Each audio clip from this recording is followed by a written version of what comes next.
Good crowd here on a Saturday night for another home soccer game for the men's soccer team. Tom Poitras, third-year head coach, and you guys, unfortunately, lost 1-0 to George Mason. You're just removed from telling your team, whatever you said to them, but this is your guys' first loss. You don't know what that feels like, so obviously the words right after the game have to be important. What'd you say to him? Well, I said to him, we need to learn from all of our experiences that we're going to gain.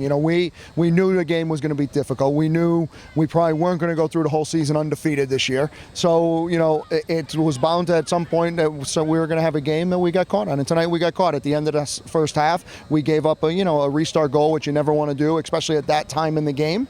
And, and George Mason's a really good team. They're really well coached. They were very well organized even when they went down a guy. And it was tough for us to break them down. And we weren't really good in figuring out how to do that. We needed to get wide, we needed to get around the flanks, and we didn't do it as much as we need to. But that's something we'll work on in training. That's something we'll get better with, and it's an experience we needed at this point. Let's go back to the 42nd minute right before the break.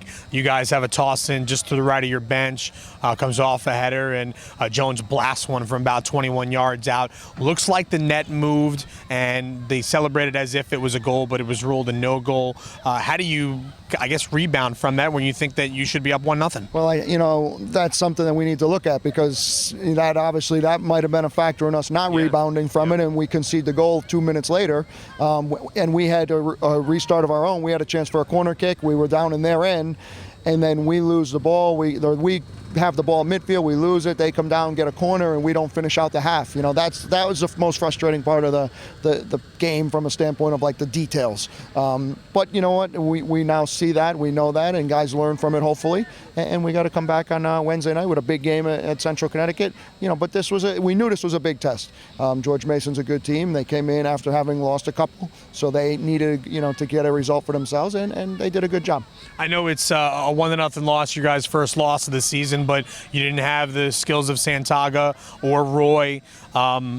With knowing that and knowing that it was a very close game and really just, one ball bounced the wrong way, where you're at right now heading into your last non-conference game, are you happy with where the team is at? Yeah, I think we are pretty happy right now. We know we can be pretty good. We know we have a chance to have a good season, but now we also know we need to work on some things, and we fix some issues around, whether it's in the defensive third, the midfield third, or the attacking third. There's a little bit in each, and the final third is something we got to be a little sharper about. But moving forward at this point with half the season to go still, that's not a bad spot to have to work on the final third mostly. Yeah, the boys will be in action. Another road contest against Central Connecticut State just a couple miles away. That'll happen on Wednesday. Stay tuned to HartfordHawks.com for the latest on all the men's soccer team.